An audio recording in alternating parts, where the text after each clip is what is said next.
Today's discussion will cover the vast majority of cryptocurrencies, finance, Ripple, and XRP. That being said, let's begin by watching this video. This relates to Ripple's intentions to grow outside of the US. In this minutes-long movie, we actually get a glimpse of some of their plans outside of the US, some of which we are aware of, like their planned growth into the UK. I will briefly discuss this video, which we have been discussing a lot because of the volume of FX transactions that are being pushed in the UK. If you have not subscribed to this channel, please kindly subscribe, like and share your thoughts in the comments section below. Doing this enables us to reach greater number of audience. Last year, Ripple had applications for both an e-money license and a license to provide virtual asset services pending with the Irish Central Bank, and they plan to collaborate with the regulating body to ensure that they are suitably prepared both legally and compliantly to function under their watchful eye.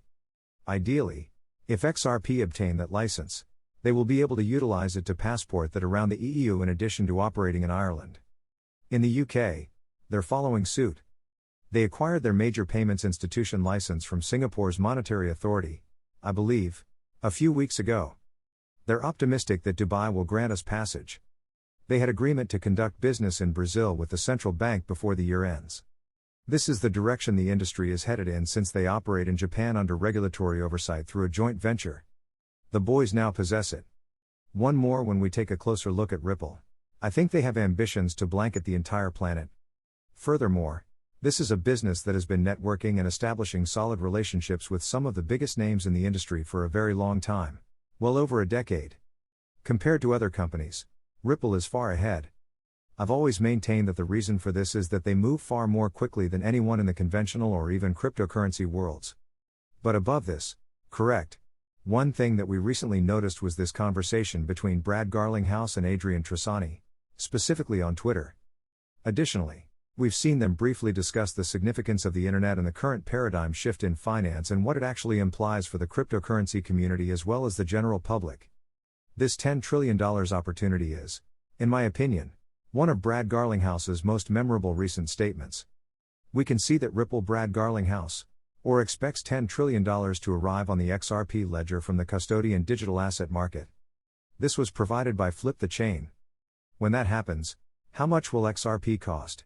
Pay close attention to this video. By 2030, a macro environment surrounding digital assets under custody is predicted to exceed about $10 trillion. It is inevitable that people will require a safe and secure location to keep those assets as well as good on-off ramps for easy movement. A portion of Ripple's work, even as a tokenization engine, is focused on central bank digital currencies or CBDCs. We believe that many pieces fit together, and we already did.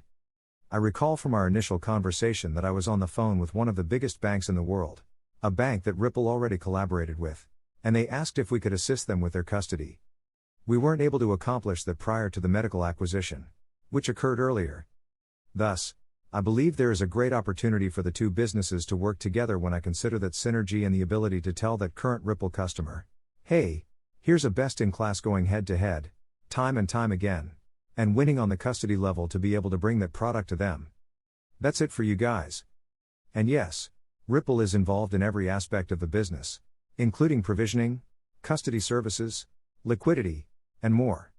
Their goal is to provide as a one-stop shop for all needs. When a client uses them to source payments and liquidity, guess what happens? They might require custody services.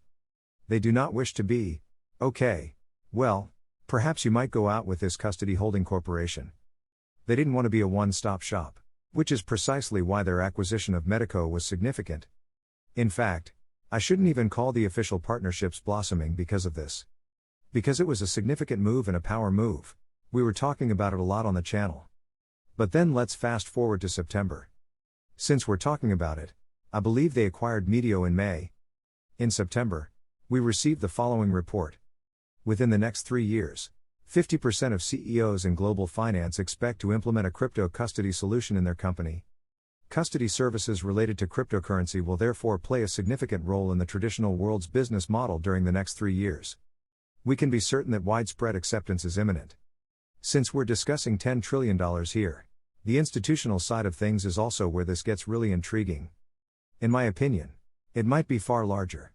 I say that because there are already some very big players in the market with assets under management that are well worth more than $10 trillion. But what about beyond that? Going all the way back to 2019, Ripple was already planning on providing custody services. This dates back to October 2019. This is from Ripple Invest in Toe Labs Bank XRP. In an effort to create value, Toe Labs, a Swedish firm focused on streamlining cryptocurrency self-custody, today revealed a strategic investment from Spring, Ripple's developer initiative. Now that we have Ripple in place, we can see that they have thought of everything. This is really thrilling. I believe that not enough people truly conducted their homework on Metaco. More than only custody services are provided by Metaco. They serve as the benchmark for digital asset services of an institutional caliber. We are discussing every topic under the sun, but here are a few things you should really check out on their website. Enterprise-ready packages with proven solutions for enterprises and financial service providers covering a variety of use cases for digital assets. We have corporations, worldwide custodians, universal banks, regulated exchanges, neobanks, and fintechs.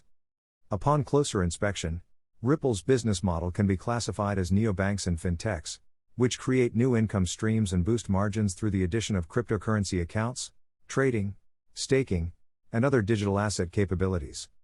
However, licensed exchanges are also involved in tokenization without compromising operational effectiveness or security compliance. You also possess universal banks. This sure is a great deal of initiative. And keep in mind that everything mentioned here falls under the Metaco umbrella, including all angles and ideas surrounding cryptocurrency and digital asset solutions. Because Metaco is the true institutional grade standard, I believe that Ripple saw a lot of value in it and made the decision to purchase it. And this excites me greatly. This is what you really want to see, as we can even observe here. Harmonizing the digital asset core system with banking roads. You can find everything about cryptocurrency, adoption, and activities in one single location. And it changes the game. This user interface is necessary for widespread adoption to truly take place. Therefore, this seemed like a power move from Ripple to me. Based on all the guys who are already connected to the medical field, I believe they realized that back then, as they do now.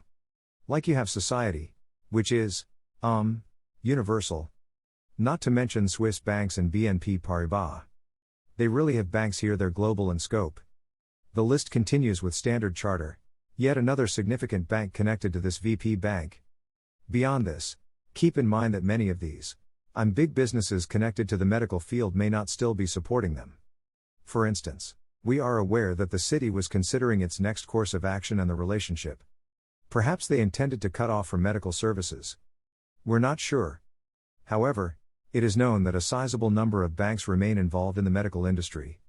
I bring this up because I believe that they saw that medical was already connected to some of these major stakeholders, such as cities, and that's why I often mention things like ripple effects and domino impacts. They were stating, listen, they have two options. Either they stay with us or they fall behind and leave. As we already know, Ripple is leading the way in digital assets. Their crypto solutions are innovative. This is the future, as far as we are aware. The past is not this. Therefore, they can either try to develop it or strive for greatness and these efficiency by using crypto assets immediately. Now though, what? It will require a few years. Thus, when we take a closer look at this, I believe Ripple significantly altered the game. If I'm being really honest, I believe that they are leading the way in mainstream adoption of the Internet of Value with many of these big purchases such as Metaco, and I'm quite enthusiastic about this. I think this is amazing, and keep in mind that Metaco was at the forefront of this significant development, particularly with regard to crypto innovation. Back in 2018, when they declared they were the first to introduce an institutional vault from the self-custody of digital assets for once more institutions. We already know where the big money is: institutional grade solutions, even new asset classes like cryptocurrency, which is rapidly emerging as a new asset class. The issue lies in the widespread belief that Bitcoin will play a major role in the cryptocurrency sector, which is untrue. Now there will come a time when XRP's market capitalization reaches $1 trillion, and I firmly feel that utility will be the driving force behind these coins' value creation beyond that point. What value then will you assign to XRP's utility? I've always said that, and since we don't know yet, it's really difficult to respond. The destination of it. Not only that, but I want to take you guys back to 2021 while we're talking about Metaco. Major European banks are reportedly developing cryptocurrency custody divisions. It is evident that the European Custodial Bank, which is in charge of assets valued at $496 trillion, is collaborating with the Swiss technology company, Metaco. That was in the year 2021. Recall that this occurred prior to Ripple having with Metaco. This is fascinating beyond belief. Since this is a strong relationship, let's take a closer look at the connections leading back to Metaco. This is the one with assets under custody totaling $496 trillion, and assets under management totaling $26 trillion more. Can you now perceive this situation as a whole? By utilizing and acquiring Metaco, Ripple may be able to take a significant step towards entering the institutional grade market. And that's a wrap on today's crypto news and updates. We hope you enjoyed this deep dive into the ever-changing world of cryptocurrencies. Kindly subscribe, like and leave comment. Stay tuned for more exciting content coming your way as we continue to explore the latest trends, developments, and stories that shape the future of finance.